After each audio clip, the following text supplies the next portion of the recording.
ఇక అధిష్టాన వర్గం ఆలోచిస్తుంది.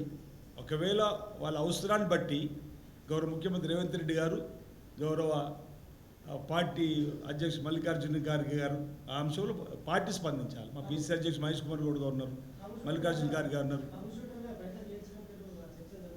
మరి ఇప్పుడు ట్రబుల్ షూటర్ అని మీరే అంటుండ్రు, అన్ఫాలో అవుతుండు గేట్ బావమరది అని మీరే అంటుండ్రు. ట్రబుల్ షూటర్ అయితే ఎందుకు అన్ఫాలో అవుతాడు?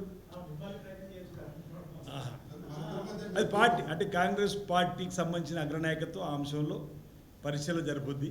అలాంటి సందర్భం ఆసనమైతే ఇప్పుడే మీరే చెప్తారు కదా, ఇప్పుడే మీరే మాట్లాడుతున్నారు కదా, పార్టీలో చర్చ జరగలేదు.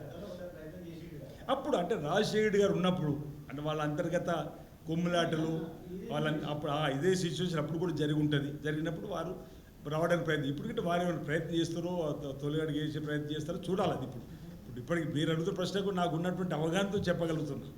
సరే ఇందులోకి రావడానికి ఆయన ప్రయత్నం చేస్తారని చెప్పంటే ఇక్కడ నుంచి ఏ స్వాగతం వస్తారని పార్టీ నిర్ణయం చెప్తుంది. పీసీ అధ్యక్షులు ఉన్న మహేష్ కుమార్ గౌడ్ గారు, మల్లికార్జున ఖార్గే గారు, గౌరవ ముఖ్యమంత్రి గారు సందర్భాన్ని బట్టి నిర్ణయం తీసుకుంటారు చెప్పని భావిస్తున్నాను. ఏంటంటే హరీష్ రావు గారు అంటే దాచిది ఉంది. రాజశేఖర నాయకులు హరీష్ రావు గారు వారిని కలిసిర్రు, మాట్లాడినరు.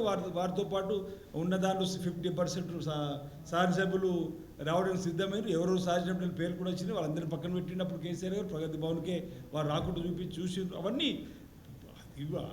ఆఫ్ ది రికార్డు కావచ్చు, కానీ నాన్ రికార్డుగా అది అందరికీ తెలిసిపోయిన అంశం. మీకు తెలుసు, మాకు తెలుసు, రాష్ట్ర ప్రజలందరికీ కూడా తెలుసు. మళ్ళీ సర్దిగా పేరు మనదల మనం గొడవలు పెట్టుకుంటే కొట్లాట వేసుకుని దూరం పోతే బాగుండదని చెప్పని